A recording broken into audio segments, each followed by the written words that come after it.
Tierra con Julio Peñalosa Bretel. Buenas noches, bienvenidas y bienvenidos a esta edición de Cable a Tierra. En esta oportunidad vamos a conversar con Esteban Ticona, antropólogo, sociólogo, con un doctorado en estudios culturales en la Universidad Andina Simón Bolívar en Quito, Ecuador. Es profesor, es docente universitario de antropología política en la Universidad Mayor de San Andrés. En su momento fue director de la Academia Diplomática del Ministerio de Relaciones Exteriores del país. Y tiene una mirada desde lo aymara, pero desde la academia, desde la rigurosidad de la academia, acerca de lo que está pasando con Bolivia, cuál es su destino, qué es lo que ha venido sucediendo con el llamado proceso de cambio. Y de todos estos temas vamos a conversar con Esteban Ticona, a quien además pueden leer cada 15 días en su columna sabatina del diario La Razón. Conversamos esta noche con Esteban Ticona. Bienvenidas y bienvenidos.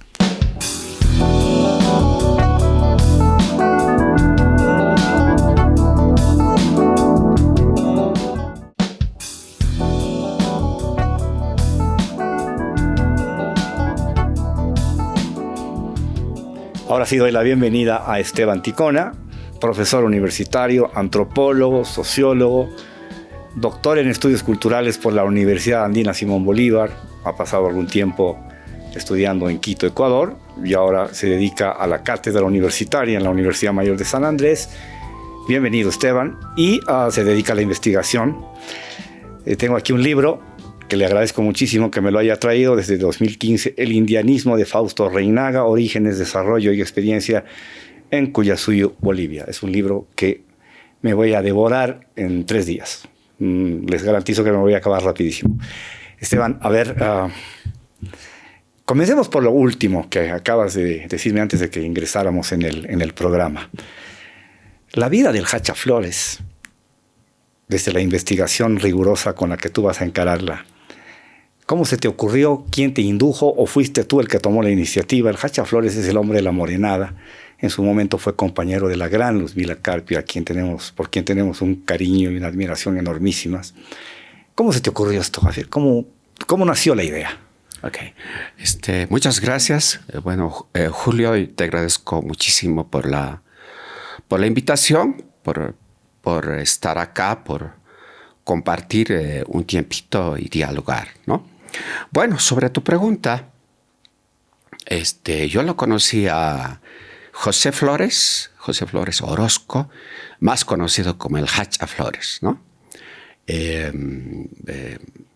Era una persona extraordinaria, humilde, fue economista, fue militante activo del movimiento catarista de la línea de Género Flores, ¿no? Así que en circunstancias de esa naturaleza llegué a conocer. Y bueno, su partida, que fue, si no me equivoco, 1999, ¿no? Pues fue muy doloroso, porque él llevaba varias facetas, lo que hace rato dijiste, el compositor de Morenadas. Probablemente por eso es conocido en realidad, ¿no? Sí, pero probablemente esas morenadas para mí siguen siendo las más, yo diría las más penetrantes, no sé, hay algo especial. Yo en estos últimos años escucho y sigue trascendiendo, imagínate, han pasado más de 20 años, ¿no? Y esas morenadas se siguen interpretando, es decir, hay algo especial en las composiciones que tuvo Hacha Flores. Bueno, es más conocido por las morenadas, pero él era un músico. Yo recuerdo que incluso las primeras canciones que interpretó doña Luzmila Carpio, pues provenían de la composición de José, ¿no? Así que eso como antecedente. Bueno, primero que me dolió muchísimo su partida. Era amigo tuyo. Sí, claro. Sí. Yo recuerdo que en agosto, hay un encuentro que hasta ahora organiza el MUSEF, que es el encuentro se llama la SAE, ¿no? Reunión Anual de Etnología, lleva todavía ese nombre. Entonces, en agosto yo lo vi, que fue la última vez, participando, porque le encantaba participar en esos eventos, ¿no? Bueno, pasaron unos días después del evento y los primeros días de septiembre fallece, ¿no? Entonces, me impactó muchísimo, sobre todo, todo su trabajo, yo diría desde el plano cultural, el plano político, y bueno, incluso su forma de carácter que tenía una persona tan sencilla, pero sumamente creativo, etc. Entonces me impactó muchísimo. Y bueno, esa fue la razón para decir, bueno, pues me interesaría reconstruir un poquito de su vida, entrevistando a las personas más allegadas. Yo recuerdo que entrevisté a sus hermanos, a su padre y madre que vivían todavía en esa época, a algunas personas, recuerdo, que fueron compañeros de escuela. Me acuerdo, Zulma Yugar fue su compañera de la escuela en Oruro. En fin, o sea, hay un...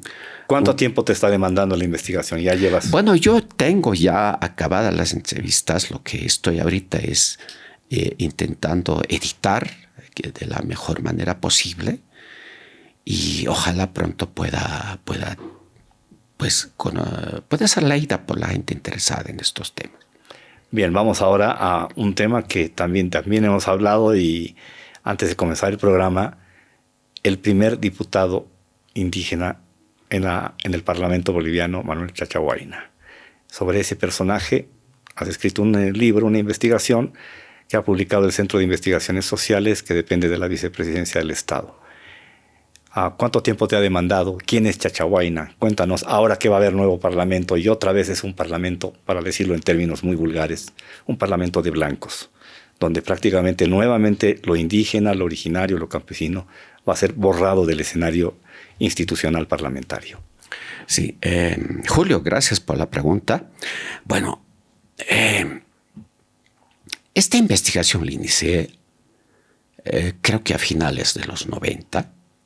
Yo recuerdo que publiqué un pequeño artículo porque había encontrado un dato en un periódico del año 1927, donde aparece Manuel Chachahuayna como el primer candidato a diputado, ¿no? O sea, él tenía origen aymara y obviamente me impactó muchísimo.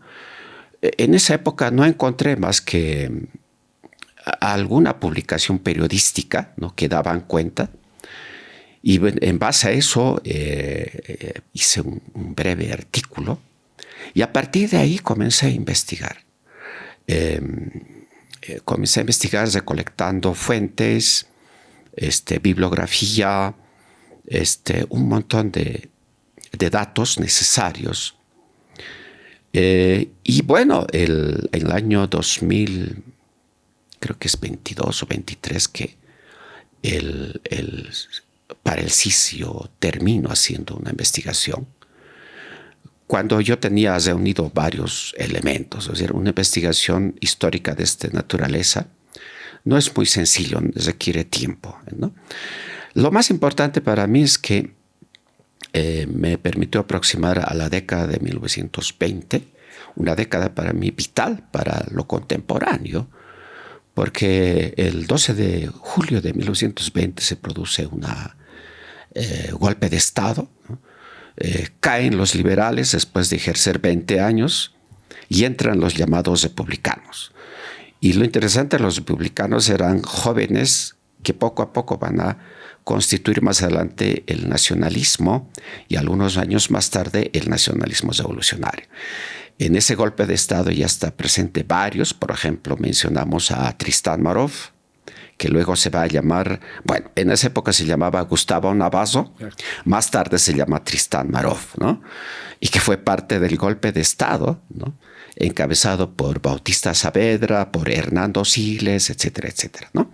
Pero bueno, específicamente sobre tu pregunta, el año 1927, cuando está en la presidencia Hernando Siles, es quien lo postula a Manuel Chachahuayna, aunque Chachahuayna había tenido ya antecedentes en el golpe de Estado, ¿no? Yo encontré datos de que Chachahuayna, por ejemplo, participó con acciones concretas. Una de esas es cuando cortó los teléfonos en la ciudad de La Paz, el año 20, o sea, para el golpe de Estado.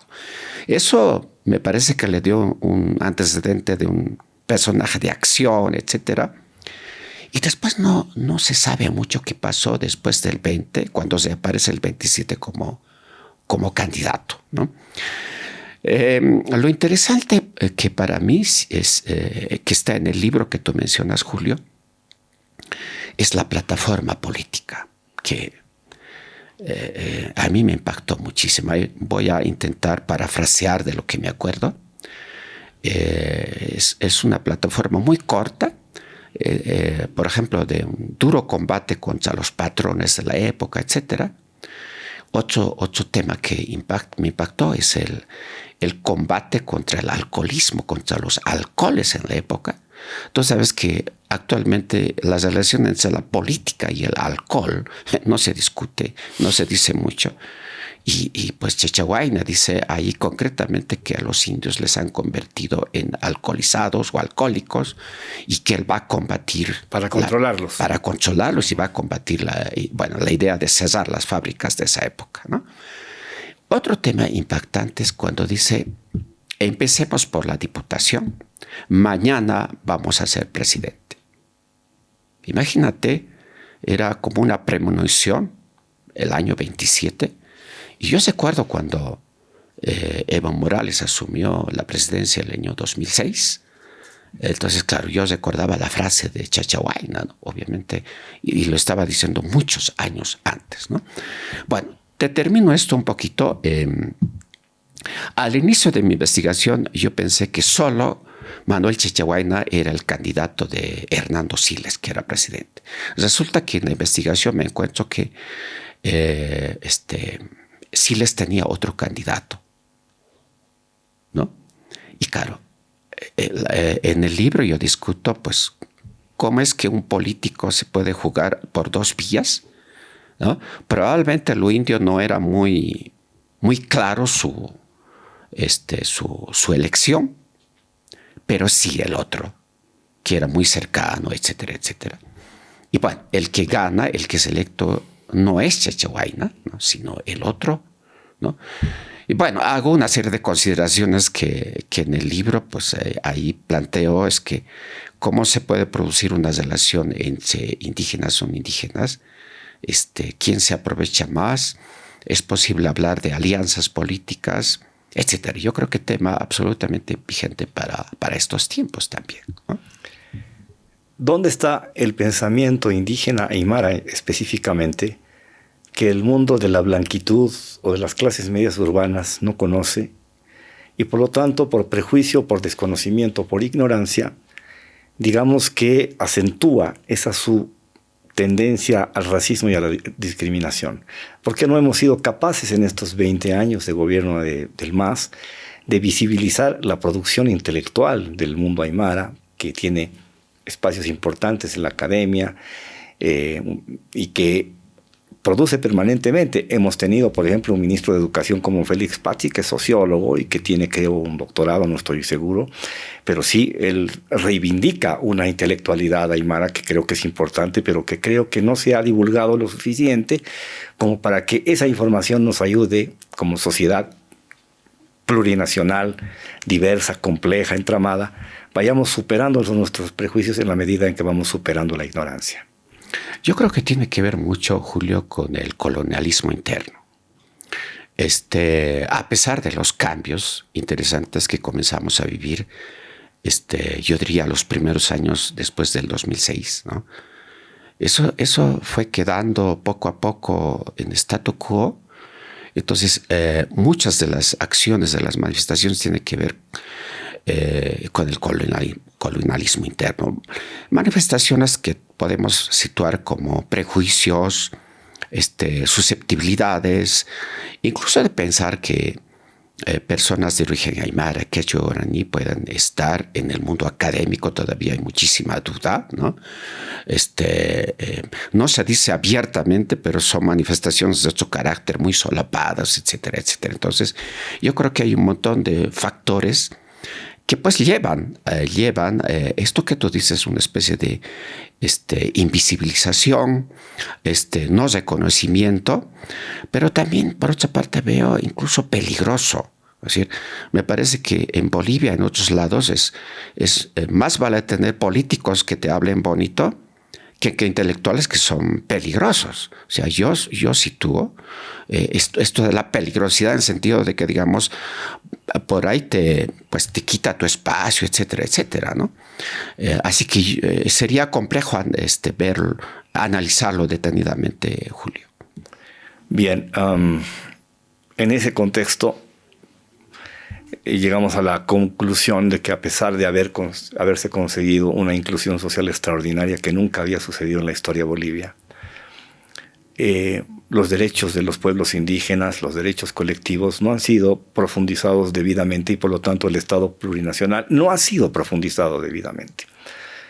Pienso en la consulta previa, libre e informada para explotar recursos naturales, por ejemplo.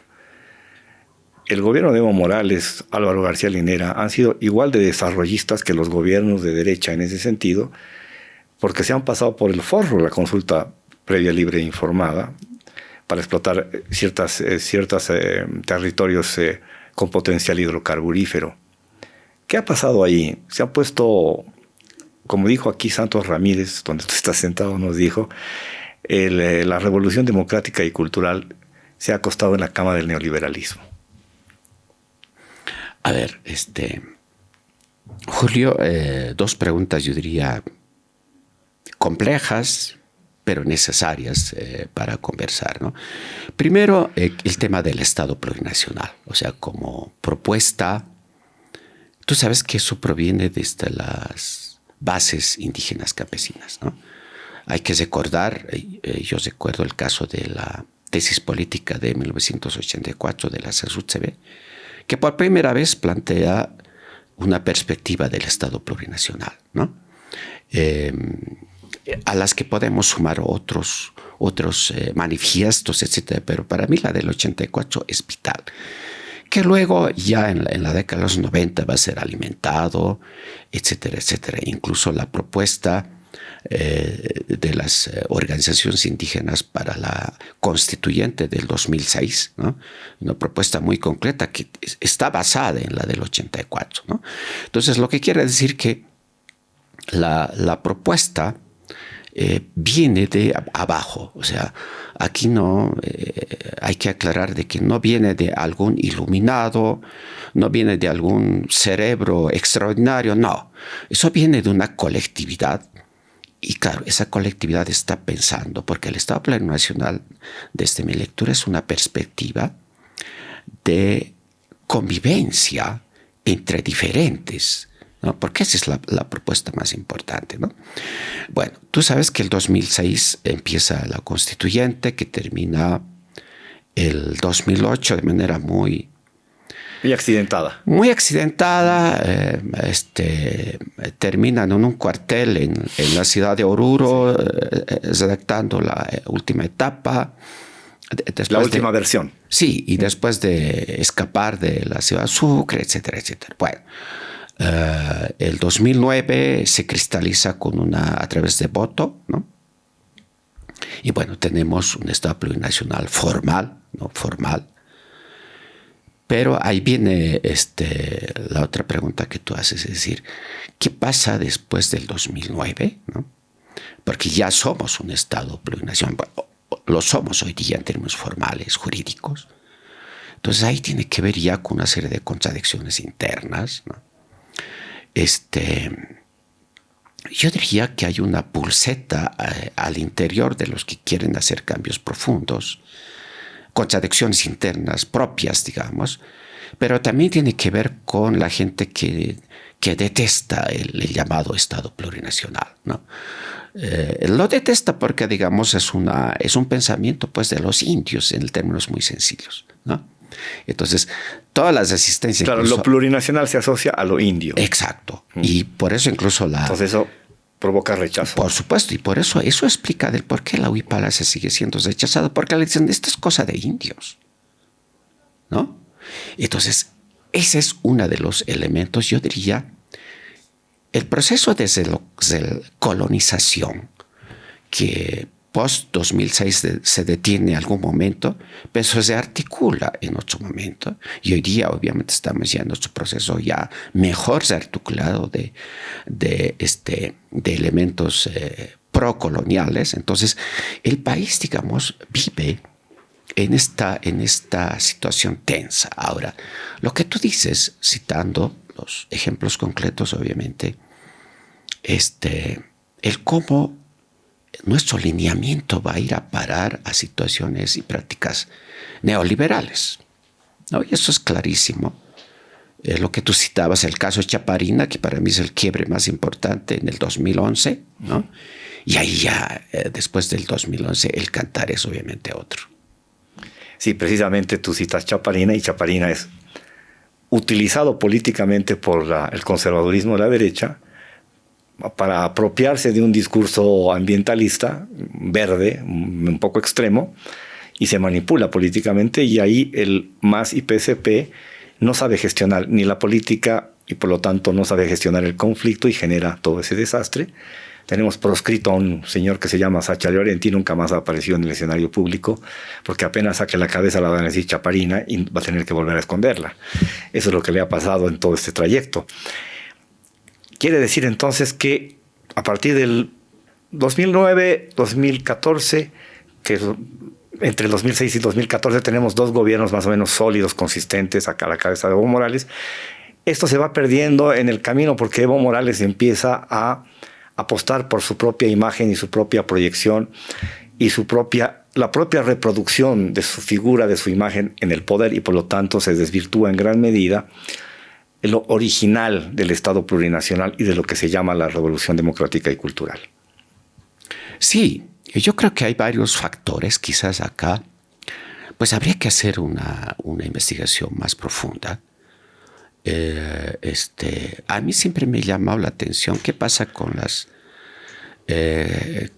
la política masificada, ¿no? Porque hay que tener en cuenta que el MAS hay un momento en que se masifica, ¿no? en términos de presencia, ¿no? Que para mí es una gran contradicción de las políticas masificadas, y hay otras experiencias en otros lugares, ¿no? Donde la masificación siempre te va a traer filtros que te van a hacer una contrarrevolución adentro. Y eso puede empezar desde la cabeza, desde el jefe, ¿no? Que va a ver todo un perfil de ser el único, etcétera, etcétera, ¿no?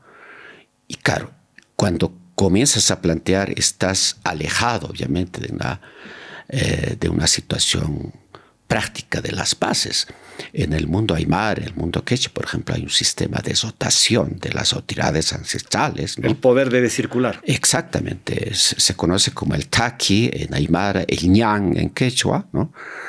Y pues no es muy bien aceptada las elecciones, ¿no? Además, bajo una lógica que tiene que ser en pareja, etcétera, etcétera. Esa es la alternancia de la que se habla en Occidente, ¿no? Exactamente, exactamente. Entonces, eso, por ejemplo, eso se fue alejando, sobre todo en las prácticas de las cúpulas. Y las cúpulas se fueron entregando, pues, yo diría, no solo a formas de corrupción, sino también de manipulación, de pensar que son los únicos, de tejer un perfil. Y de ejercitar el poder como lo ejercitaron los que fueron sus verdugos. Así es, así es. Entonces hay un momento donde se pierde todo el horizonte. Y yo diría, en parte, ese horizonte que se ha quebrado tiene que ver con asuntos internos, propios, contradicciones internas, que nunca se pudo, yo creo, que trabajar internamente, ¿no? Porque yo creo que la gran virtud de las comunidades andinas, por ejemplo, cuando hay problemas de esa naturaleza, es que ellos se reúnen en largas jornadas hasta buscar soluciones y alternativas. Bien, vamos a hacer una pausa y luego vamos a hablar de las contradicciones del mundo urbano occidental y el mundo de los pueblos indígenas, a ver dónde están los cortocircuitos permanentes en nuestra historia. Vamos a la pausa.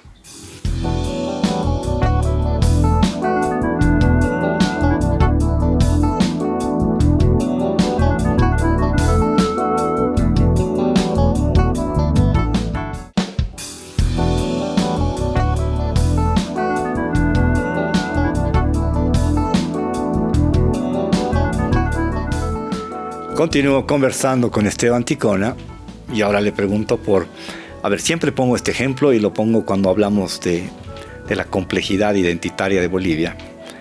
Y ese ejemplo está basado en un libro que escribió en una investigación muy interesante Javier Sanginés, que se llama Rescoldos del Pasado, que explica la contradicción boliviana más profunda e irresoluble hasta ahora entre lo que es la nación étnica, y él caracteriza y explica qué es la nación étnica, que es la nación conformada por los pueblos indígenas que tienen su presente íntimamente pegado al pasado, es decir, los tiempos pasado, presente, futuro prácticamente están fundidos. Los aymaras se explican mejor cuando acuden a toda su memoria histórica y a todas sus prácticas cotidianas en la vida comunitaria, pero eso no lo entiende la otra nación, que es la nación cívica, de la que también habla Sanginés y dice la nación moderna, la nación occidental, que basa sus principios, sus preceptos y su arquitectura institucional en la Revolución Francesa, libertad, igualdad, fraternidad, etcétera, etcétera. ¿Cómo hacemos? La pregunta siempre es la misma. ¿Cómo hacemos para encontrar maneras de dialogar en profundidad y tratar de que los unos entiendan qué es la nación cívica y los otros entiendan qué es la nación étnica para hacer una sola Bolivia y no estemos continuamente hablando de las dos Bolivias, que ahora en elecciones que acabamos de vivir lo hemos notado, pero de una manera absolutamente objetiva e ilustrativa? A ver, Julio, yo diría que la constituyente del 2006 para mí es un primer gran indicio a lo que tú estás apuntando, ¿no? Sabemos que la realización entre el 2006 y 2008, ¿no?, ha tenido sus tensiones. Recuerdo que incluso arrancó con discriminaciones a mujeres por esta condición ancestral, etcétera. Pero a pesar de eso, yo diría que ha habido momentos interesantes, ¿no? Pero lamentablemente yo diría no ha sido canalizado, yo diría post 2009, yo diría con otros elementos que pudieran seguir en esa línea, ¿no? Bueno, el 2008 ya hemos tenido yo diría una serie, lo que se llamó el intento del golpe de Estado cívico prefectural, ¿recordarás? El 2008, sí, ¿no?, que para mí ya fue el primer quiebre de estos intentos con este espíritu que tú planteas de la constituyente, ¿no? Post 2008, obviamente, eso no ha cesado, ¿no? Y ahí podemos enumerar quizás la última es la del 2019, ¿no? En fin, entonces ha habido toda una cadena. Entonces, lo cual para mí es muy, muy difícil, muy complejo, en la línea que tú estás planteando, Julio. Es decir, lo que no se entiende es que los pueblos ancestrales, andinos, amazónicos, orientales y del Chaco, pues provienen de una gran civilización, ¿no? Y esa civilización pues está, lo que tú dices, presente cotidianamente, no solo en el mundo rural, ojo, sino también en el mundo urbano, ¿no? Eso es lo que no se quiere aceptar. Entonces, y ahí se insufla, obviamente, lo contemporáneo. Yo creo que las élites no están entendiendo la Bolivia después del 2006, o no quieren entender, porque obviamente es un peligro, ¿no?, de quedar arrinconado después de tantos años, ¿no?, y de quedar simplemente como un simple ciudadano, porque lo que no quieren es eso en el fondo, quitarse las prerrogativas de considerarse élites que piensan mejor que los otros, es decir, toda una cadena absolutamente colonial la que no quieren perder, ¿no? Entonces, para mí, o sea, lo que tú dices, Julio, nos plantearía cómo hacemos una especie de segunda constituyente. O sea, yo me atrevería a decir, ¿cómo posibilitamos, ¿no?, después de la primera, recogiendo las cosas buenas, desechando lo que no es interesante? ¿Será que podemos apostar? Bueno, probablemente en esta coyuntura que vivimos no lo sea, pero quizás otro momento, ¿no? Más adelante, sí. ¿no? Entonces, se pueden generar nuevamente las condiciones. Exacto. ¿No? Es decir, para mí la pregunta sería eso. Y yo particularmente que puede ser una otra vía, porque ya se demostró que sí se podría hacer algo en esa perspectiva. En esta no comprensión entre una Bolivia y la otra, hay frases hechas y hay eslogans que se utilizan para descalificar al otro. Comunistas, socialistas, revoltosos, pero no saben qué son las prácticas comunitarias. El comunitarismo no es el comunismo europeo. ¿Los aymaras son comunistas o son comunitaristas? ¿Qué son? ¿Qué es el ayllu? Eso no lo entiende esa nación cívica moderna en la que los hijos de las familias acomodadas han estudiado en Estados Unidos, en Europa, pero que no entienden esto que es tan elemental y que debiéramos entenderlo todos a partir de la escuela primaria. Si no nos ponemos de acuerdo en la escuela primaria y en la secundaria acerca de aspectos básicos de la historia que nos trae hasta aquí, no estamos entendiendo nada. Así es, Julio. Yo recuerdo que si uno rastrea el pensamiento de las élites bolivianas, pues es realmente catastrófico.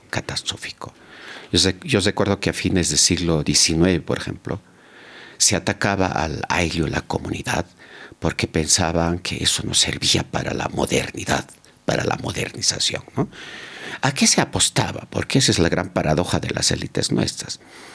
A fines del siglo XIX se hablaba de que había una élite pensante que quería apostar a formas liberales, etcétera, etcétera, pero no fue así. Yo recuerdo que hice varias investigaciones. Lo que se promocionaba a fines del siglo XIX eran a las haciendas. Imagínate. Entre hacienda y liberalismo, pues nada que ver.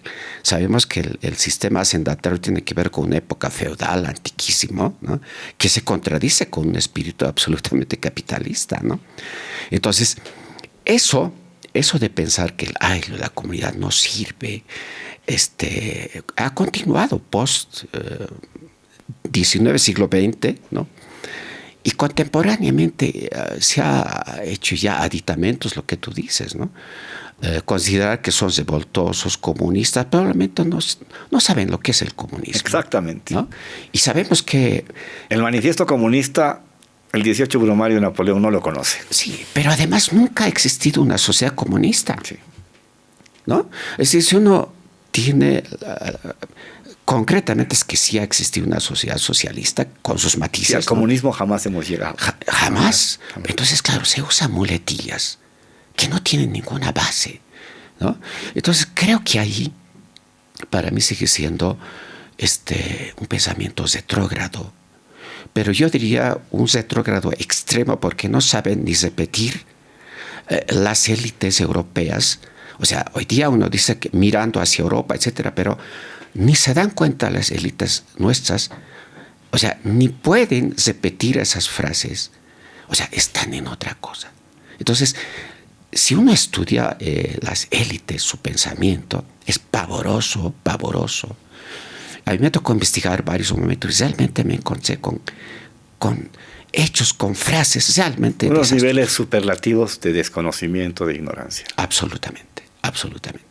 Y la gran paradoja es que incluso hasta ahora se piensa, cuando hubo crisis de alimentos, se dice que estamos siendo alimentados por la agroindustria, lo cual es totalmente falso. La economía comunal es la base todavía de nuestra sobrevivencia contemporánea, ¿no? Pero creemos que todavía, por ejemplo, las agroindustrias ya nos están alimentando en gran escala y eso no es cierto.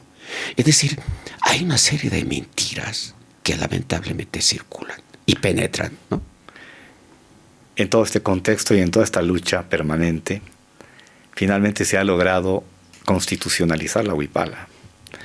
Y hace algunos años, cuando había un acto cívico por un feriado, no me acuerdo bien qué era, creo que era el 24 de septiembre, Luis Fernando Camacho, gobernador de Santa Cruz en ese momento en ejercicio, se empujoneaba con el vicepresidente del Estado, David Choquehuanca, porque el uno quería que se hiciera la huipala, porque es parte del ritual, digamos, de homenaje a los símbolos patrios, y el otro quería que no. Y se armó todo un lío y al final se bajó la huipala Y esa fue una afrenta y fue un desconocimiento, además, de un asunto que no es un asunto que nace de la buena voluntad o de la ocurrencia de alguien, sino de una decisión emanada de una asamblea constituyente.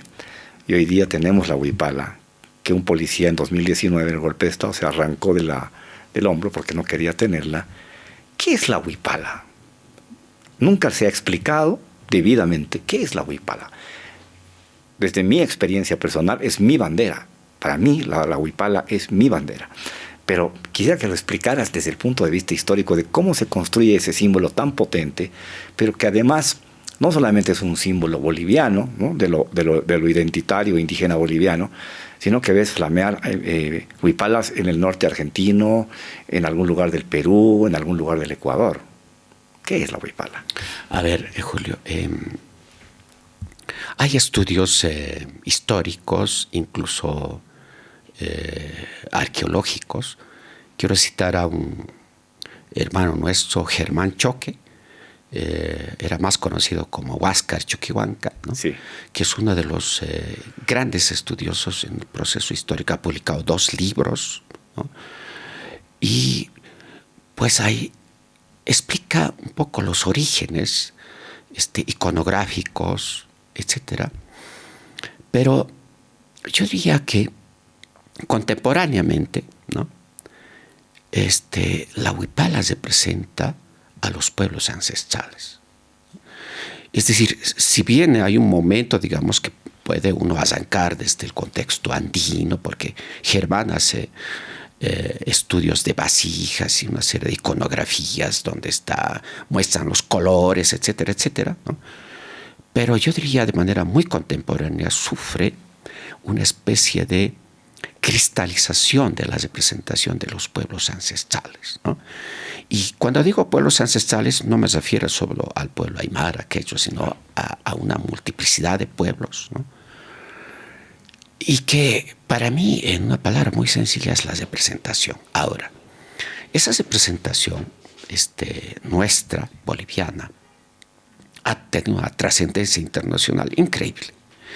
A partir de la huipala, por ejemplo, hoy día el norte argentino, lo que tú citas, sus movilizaciones, manifestaciones están con la huipala.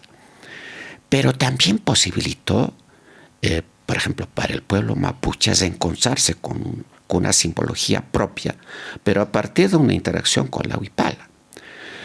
Y muchos otros pueblos del mundo, o sea, pueblos ancestrales sobre todo. Entonces, hoy día yo diría, ha cambiado un poco la lectura de lo que originalmente fue, porque para Germán fue sencillamente sacar un emblema que represente verdaderamente a los pueblos ancestrales, ¿no? Y eso se ha ido plasmando, yo diría, a una sociedad plural, diversa, porque hoy día, conversando con gente que no proviene del mundo indígena, ¿no? Me dicen, bueno, yo también me siento representado porque tengo parte o algo de esto, ¿no? Y quizás los colores, tú sabes que la huipala, en el caso nuestro, que es la huipala del Collasuyo, ¿no? Porque Germán lo que hace es relucir las 4 huipalas que representan los 4 suyos que provienen del Tahuantinsuyo. Tahuantinsuyo, que quiere decir en quechua 4 grandes regiones. Y cada huipala tiene pues una marca simbólica muy concreta. La nuestra, que es parte del Collasuyo, es la blanca. Pero eso va a variar si estamos en Chinchasuyo o si estamos en Contasuyo. Eso va a variar con otros colores, ¿no? Pero lo que nos interesa ahorita es esa franja blanca que se presenta inicialmente al Collasuyo. Pero los 49 colores, yo creo que hoy día representan a esta sociedad diversa, distinta y sobre todo, yo diría, con muchas ganas de convivir y de conocernos, ¿no? Probablemente esa idea es la que molesta, porque tú sabes que la idea de las élites bolivianas sigue siendo el monoculturalismo del viejo Estado-nación. Y el monoculturalismo simplemente es un solo idioma, una sola bandera. No entienden lo que es la diversidad, no entienden lo que es la convivencia entre distintos pueblos. Ese es el gran, yo diría, el gran problema, yo diría, la mentalidad ofuscada, yo diría, que no permite entender eso. La huipala simbólicamente conecta a los pueblos indígenas de tierras altas con los de tierras bajas, porque en Santa Cruz y en el Beni yo he visto movilizaciones con huipala en mano y enarbolada por representantes de los pueblos indígenas de tierras bajas. Me parece una conexión muy interesante. Por supuesto, por supuesto. Hay unas relaciones fuertes. Yo he visto, por ejemplo, al pueblo guaraní, pichar coca, y pichan hace muchísimos años. A veces uno pensamos que la hoja de coca, por ejemplo, es solo para aymaras, quechas, mundo andino, digamos. No es así. Si uno visita pueblos guaraníes, se va a dar cuenta que en su cotidianidad pichan coca. Los camioneros que van de Santa Cruz a Brasil pichan coca para no dormir en la carretera. Sí, además claro se ha extendido muchísimo. Entonces, lo que hay que ver es este proceso de construcción, yo diría, diverso, multicultural, aunque la finalidad para mí sigue siendo una convivencia intercultural, ¿no? Porque una cosa es ser diversidad y otra cosa es ser interculturalidad. Pero bueno, esa es la gran apuesta a futuro. Tejer una sociedad realmente diversa, intercultural, que nos pueda permitir reconocernos y valorarnos, ¿no? ¿No habrá sido una estrategia basada en el concepto de interculturalidad la que ha utilizado Rodrigo Paz para acercarse al mundo rural boliviano y empezar a tejer relaciones en 3, 4 años que le han permitido capitalizar finalmente un voto que no se sabía de dónde iba a salir, porque Rodrigo Paz no le iba a disputar los votos ni a Tuto Quiroga ni a Samuel Doria Medina, que es el voto de la clase media alta de las ciudades? Rodrigo se fue a las zonas rurales y, por ejemplo, entraba y salía a Chacachi como Pedro por su casa, sí, porque entabló una relación que generó confianza. Sí, pero creo que eso, Jaime, no tiene que ver, Julio, no tiene que ver eso con Rodrigo Paz. De lo que se sabe, de lo que me contaron a mí de comunidades, tiene que ver mucho con un ex militar, Edgar Morales, aymara, y que fue echado, de lo que yo me acuerdo, Edgar Morales, no sé si fue el 2014, 15, recordarás que en una ocasión salieron a las calles los militares marchando por la descolonización en las Fuerzas Armadas, ¿no? No sé si recuerdas, Julio. Sí.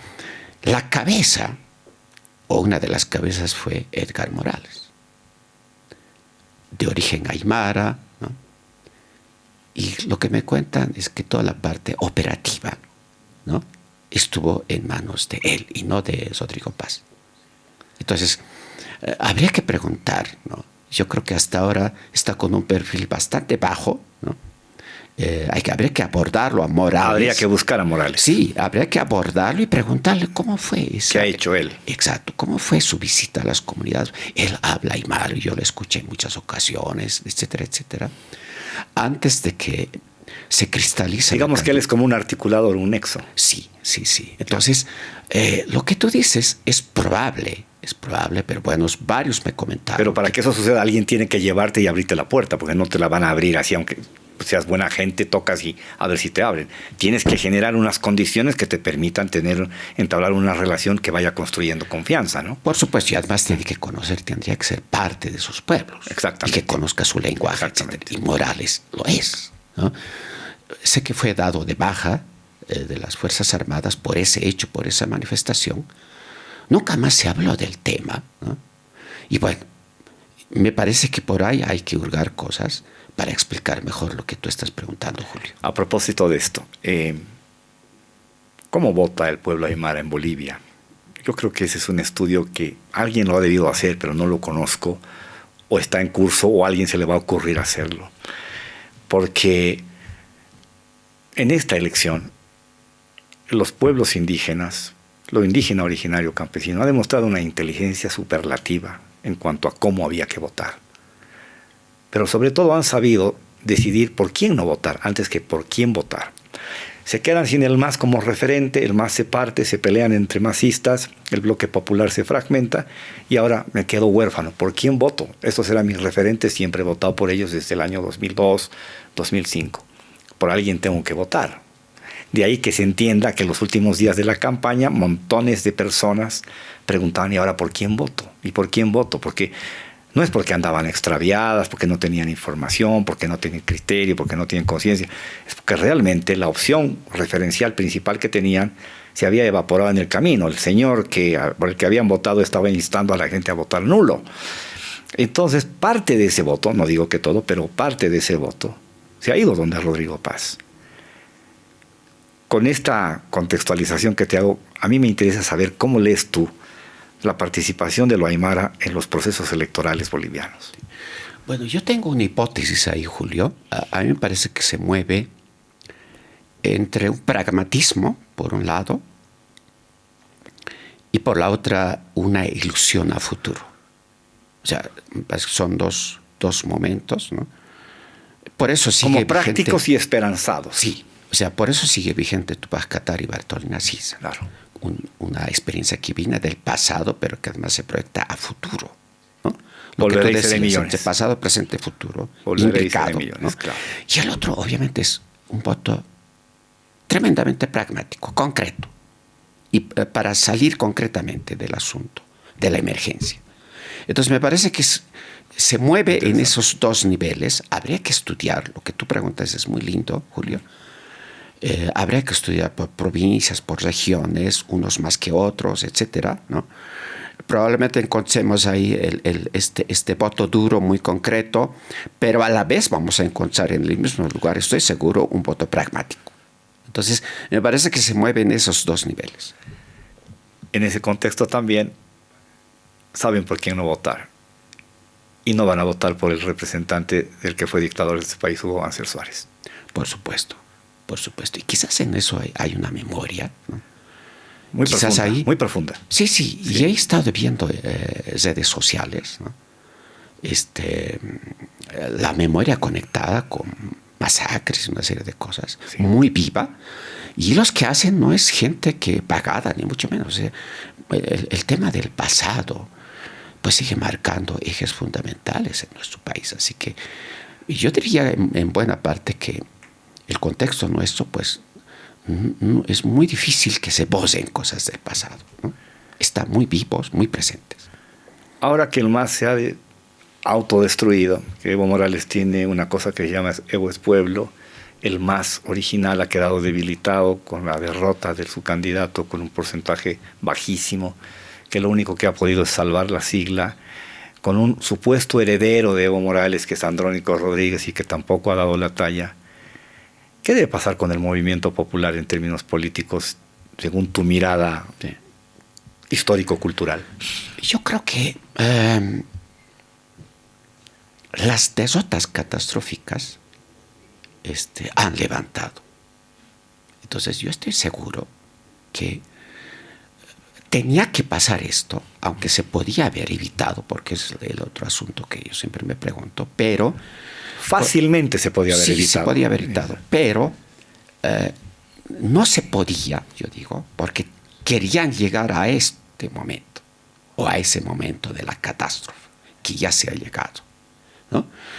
Y yo recuerdo conflictos internos en comunidades andinas. Me tocó vivir varios momentos y cuando han llegado a esa catástrofe, han tenido que rearticularse. Entonces yo no descarto que en algún momento tengamos, no será muy pronto, pero una rearticulación, después de haber pasado esa catástrofe, aunque se hubiera evitado, digamos, pero no, se tenía que llegar, porque ese es el asunto central. Entonces, yo no descartaría que en algún momento se rearticule. Tendría que ver varios factores, ¿no? Coyunturales del momento, etcétera, etcétera. Probablemente la gente que va a gobernar va a dar curso a eso también, ¿no? Así que vamos a ver. Entonces, hay que mirar con optimismo. Yo, conociendo sobre todo el mundo andino, estoy absolutamente seguro de que se va a articular, ¿no? Ahora, el contexto popular urbano me parece que puede ir por ahí también, conociendo alguna experiencia de esa situación que se ha dado. Para cerrar esta conversación, tenemos unos minutos más. Cuéntanos, ¿a qué estás dedicado en términos de docencia y de investigación académica? Queremos saber. Todo lo que has dicho hasta aquí en esta conversación es producto de todo un trabajo, de una trayectoria larguísima en el mundo de la investigación, en el mundo de la rigurosidad académica.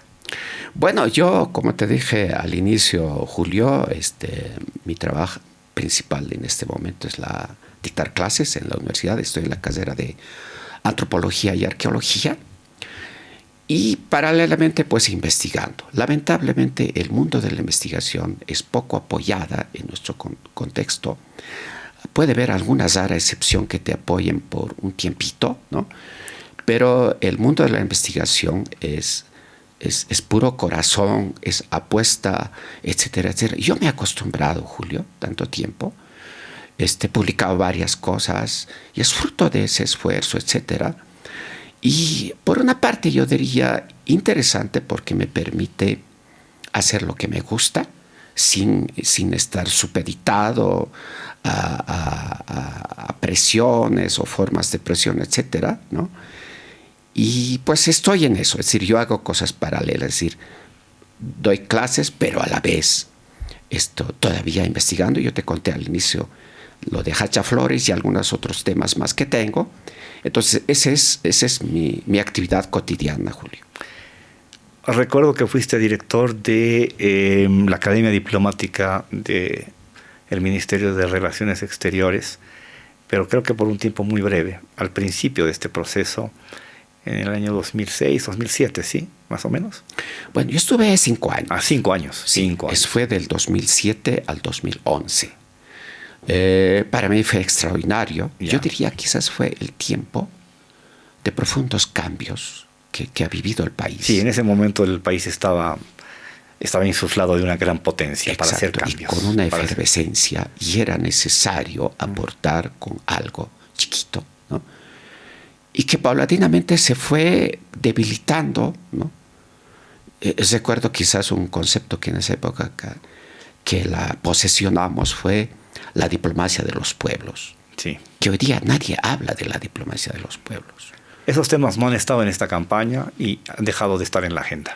Absolutamente, yo creo que no sé si porque no saben o ya no quieren saber, ¿no? Pero siguen siendo para mí potentes a futuro, porque eso viene desde un ángulo que viene obviamente de abajo, ¿no?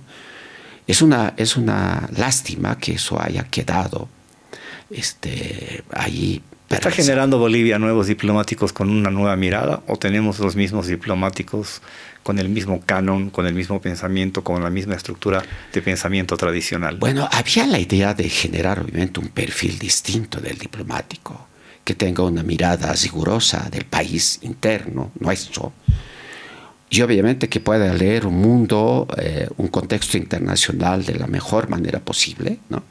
Ese era el espíritu cuando apostamos por 2 maestrías en la academia, ¿no? Lamentablemente eso se fue quebrando. Me contaron hace mucho que creo que se hace vía online los cursos. Para mí es un desastre que en un espacio tan vital. Consecuencias de la pandemia. Claro, o sea, no podemos llegar a esa situación, claro, de tener gente yo diría con un perfil académico vital para el país. Creo que no tenemos en este momento, lamentablemente. Bien, Esteban, muchísimas gracias por tu tiempo, por toda esta mirada tan extensa y profunda. En este programa siempre pretendemos ir un poquito más allá de la coyuntura y de la noticia y conectarnos con la historia y con la mirada estructural de Bolivia. Muchas gracias por estar aquí. Julio, muchísimas gracias, encantado. Y gracias a ustedes, estamos la próxima semana nuevamente con Cable a Tierra. Buenas noches.